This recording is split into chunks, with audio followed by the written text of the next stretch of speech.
My philosophy is take it as it comes and do the best you can, but also have a good time.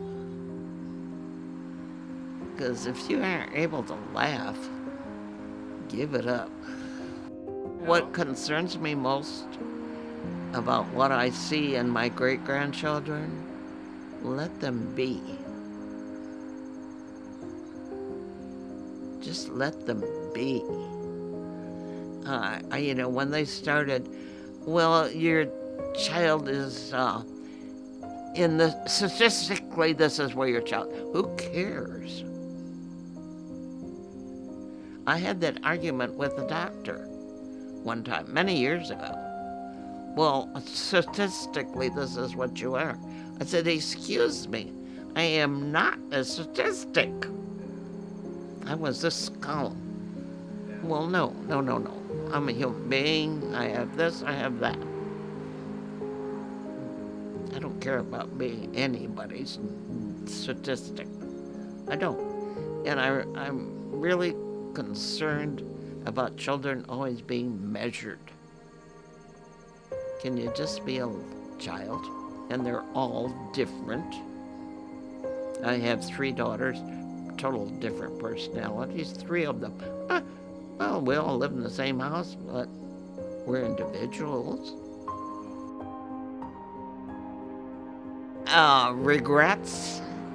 A few, but none that knock me down. Are there things I wish I'd done better? Of course there are. I'm a human being. You come to realize you have no control over what happens to you, or up to a certain point, yes, but no, you don't. So accept it and have a good time.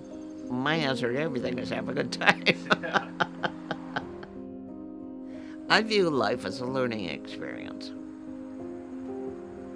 And it doesn't matter where I go or what I've done. If I go hear a lecture, or certainly if I get one sentence that's meaningful, that's sufficient for me. If I listen to the preacher give a sermon and I get one sentence that really hits me, I'm satisfied. I'm the naughty kind of person that all these medical things I had to fill out, and how do you feel and all that. I cross out the word happy and put satisfied. And I am satisfied. Or how do I say? I'm content.